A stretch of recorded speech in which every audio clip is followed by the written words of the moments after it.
20 years of excellence in cancer care. Mahatma Gandhi Cancer Hospital and Research Institute, Visakhapatnam. Andhra Pradesh రాజధాని అమరావతిలో మరోసారి ఉద్రిక్త పరిస్థితులు ఏర్పడ్డాయి. దీనికి కారణం ఏంటి?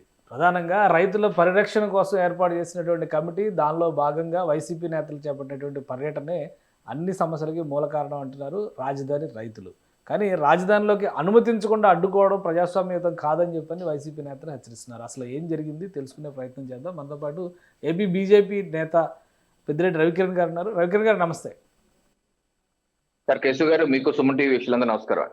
రవికిరణ్ గారు, అమరావతిలోకి అసలు రావద్దు అని అడ్డుకోవడం ఎంతవరకు సమంజసం? వైసీపీ నాయకులేమో ఇది చాలా అప్రజాస్వామికం, ప్రభుత్వం కుట్రపూరితంగా చేస్తుంది, ఇంకొక అడిగేసి రెడ్ బుక్ రాజ్యాంగం నడుస్తుంది, నారా లోకేష్ కనుసన్నలో నడుస్తుంది, ఇలాంటి విమర్శలన్నీ చేస్తున్నారు. అసలు ఏం జరిగింది? అమరావతిలోకి వెళ్ళేటువంటి అర్హత కానీ వెళ్ళే అవకాశం కానీ వైసీపీ నేతలకు ఇవ్వరా, రాదా?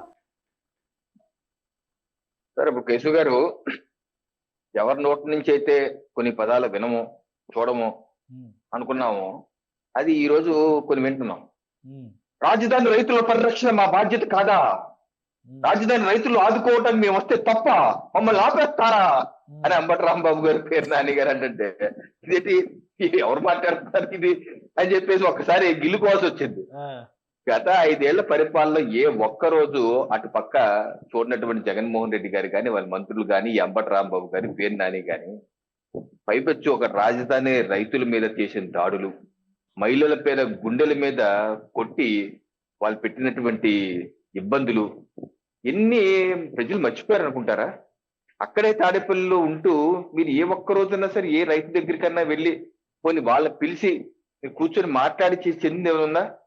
పైపెచ్చు అదొక పేటీఎం బ్యాచ్ అని, ఆ రైతులు కాదని, అది అమరావతి అని, శ్మశానం అని, పెయిడ్ ఆర్టిస్టులని, ఇంత పౌడర్ పూసుకుంటారని, ఇంత చీరలు కట్టుకుంటారని, ఇటువంటి సిగ్గుమాలినటువంటి వ్యాఖ్యలు చేసిన బ్యాచ్ ఈరోజు ఏదో పెద్ద అక్కడ ఏదో అన్యాయం జరిగిపోతున్నట్టు లబో దిబో అంటూ, అంటే నాకు ఒకటి కనిపిస్తుంది. మార్పు సహజం కదా, పాపం వీళ్ళు కూడా మారారని అనుకోవచ్చు కదా. అంటే పరివర్తన వస్తాయండి.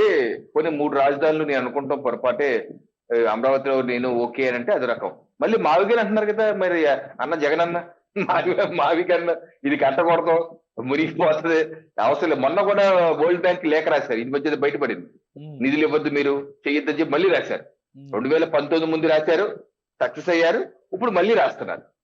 ఇలా మావిగన్ అంటూ అమరావతి కట్టద్దంటూ చేసే వ్యక్తులు ఈ రోజు అక్కడ రైతులు అడుగుతున్నారు, మీరు అమరావతికి కూడా మేము చేకొడతామని చెప్పి కట్టుబడి ఉంటారంటే మాకు అభ్యంతరం లేదు, మీరు రెండు కావాలంటే అని అంటున్నారు.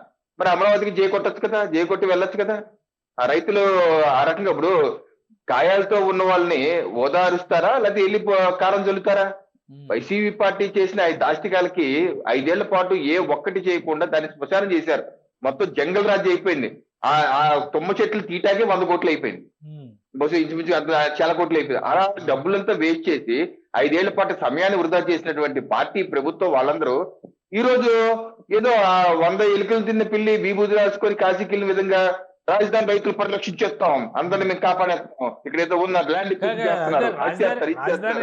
రాజధాని ఆంధ్రప్రదేశ్ లోనే ఉంది కదా. రాజధానికి మరి రాజకీయ పార్టీల నాయకులుగా వాళ్ళకి రావాల్సినటువంటి అవసరం కానీ అవకాశం కానీ ఉండదా? ఇక అంటే జీవితకాలం బహిష్కరిస్తారా వైసీపీ నాయకులను అమరావతిలో అడుగు పెట్టకుండా?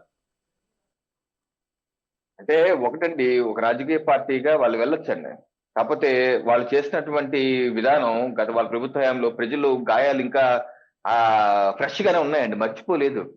ఇప్పుడు కూడా వాళ్ళు గాయాలు చేస్తున్నారు కదా, గాయాలు చేస్తా. అయితే అక్కడ దాడులు జరిగిందని చెప్పి ఇందాక చూశాను.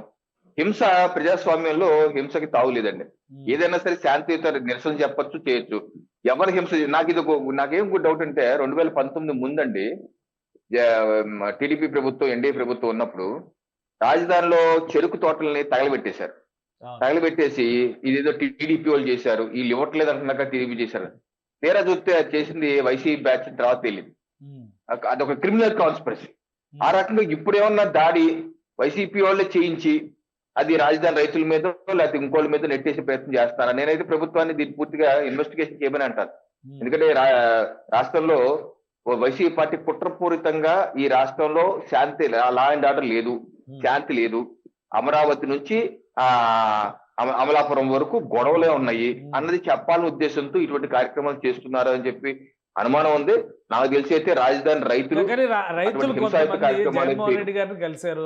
వాళ్ళే వచ్చి స్వయంగా మా భూములు బలవంతంగా లాక్కోవడానికి ప్రయత్నిస్తుంది ప్రభుత్వం. మేము ఎట్టి పరిస్థితుల్లో ఇవ్వం, మమ్మల్ని కాపాడండి అని అడిగారు. అందుకే ఆయన పరిరక్షణ కమిటీ వేశారు. అందులో భాగంగానే మేము వెళ్తున్నాం అని చెప్పని పేర్నాని గారు, అంబటి రాంబాబు గారు చెప్తున్నారు. మరి అమరావతిలో ఉండేటువంటి రైతుల మనోభావాలను కూడా గౌరవించాలి కదా. కొంతమంది వ్యతిరేకిస్తున్నారు అంటున్నారు ఇంకా ఇప్పటికీ.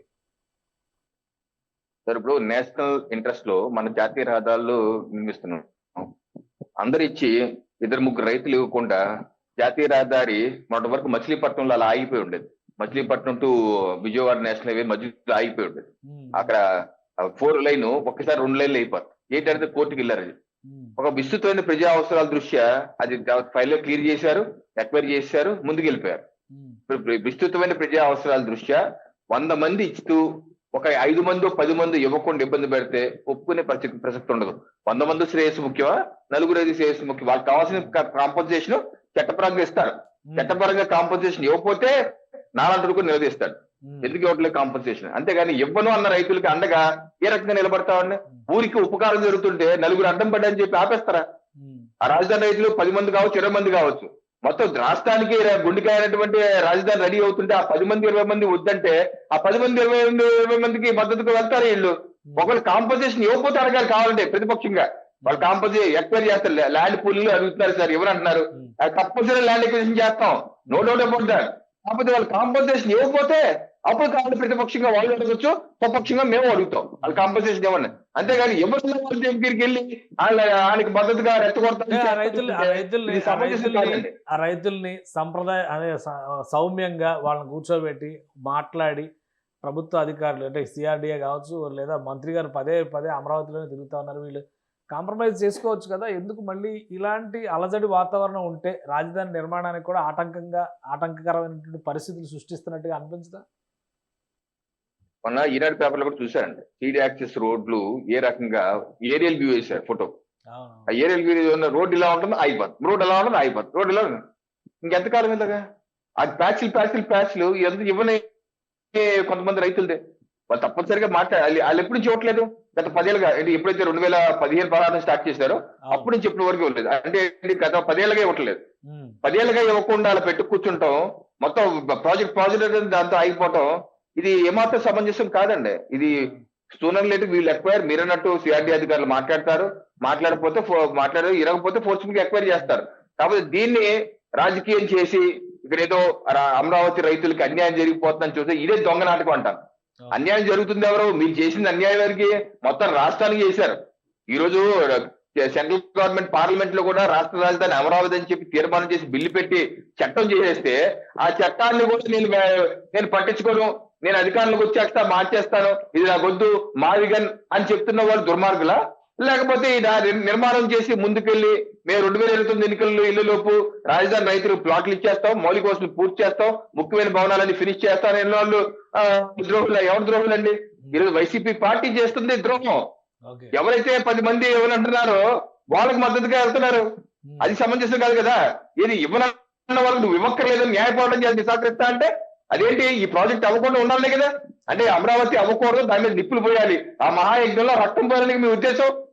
మీకు ఏమాత్రం బుద్ధి జ్ఞానం ఉంటే మీరు ఆ రైతులు కన్విన్స్ చేయాలి. ఏమైనా ఈ తప్పు ఊరికి మంచి జరుగుతున్నప్పుడు మీరు మీ నలుగురు ప్రసాద్ చేయటం మంచి పద్ధతి కాదు అని మీరు కావాలంటే రూపాయి ఎక్కువ అడగండి కాంపన్సేషన్. నేను కూడా ప్రభుత్వం చెప్తాను, మామూలుగా కాకుండా 3 రెట్లు కాదు 4 రెట్లు ఇవ్వండి వెళ్ళి అని కూడా చెప్తాను. అంతేగాని మీరు ఇవ్వనంటే మాత్రం ఒప్పుకునే ప్రసక్తి లేదు. రాష్ట్రానికి పెద్ద అవమానకరం, ఇబ్బందికరం అని కనిపించారు పెద్ద మనిషి వాళ్ళు. అంతేగాని వాళ్ళు రెచ్చగొట్టి మీరు చెయ్యండి, నేను ఉన్నాను, మీకు లీగల్ సపోర్ట్ కావాలి, లీగల్ సపోర్ట్ పొలిటికల్ సపోర్ట్, నేను గొడవ చేస్తా ఉన్నాను అంటే మరి ఇలాగే ఉంటుంది. మరి అది బుద్ధి మంచిది కాదు. ఈ రకం చేయడం సమంజసం కాదండి. రైట్. థ్యాంక్ యూ రవికిరణ్ గారు విశ్లేషణ అందించినందుకు. ఇది అమరావతిలో ద్రోహం ఎవరిది అంటే 10 మంది రైతుల కోసం మొత్తం ప్రాజెక్ట్ని అడ్డుకోవడమే పెద్ద నేరం అని చెప్పని రవికిరణ్ గారు అంటున్నారు. ఇప్పటివరకు అనేక దశలుగా సంప్రదింపుల ప్రక్రియ జరిగినప్పటికీ కొంతమంది భూములు ఇవ్వలేదు. దీన్ని ఆసరాగా చేసుకుని వైసీపీ రాజకీయం చేస్తుంది. 2028 నాటికి రాజధాని పూర్తి చేయాలనే సంకల్పంతో ప్రభుత్వం ప్రయత్నిస్తుంటే దాన్ని అడ్డుకొట్టే కుట్రలే ఇవన్నీ అని చెప్పని రవికిరణ్ గారు అంటున్నారు. ఇది స్పెషల్ డిస్కషన్. Keep watching.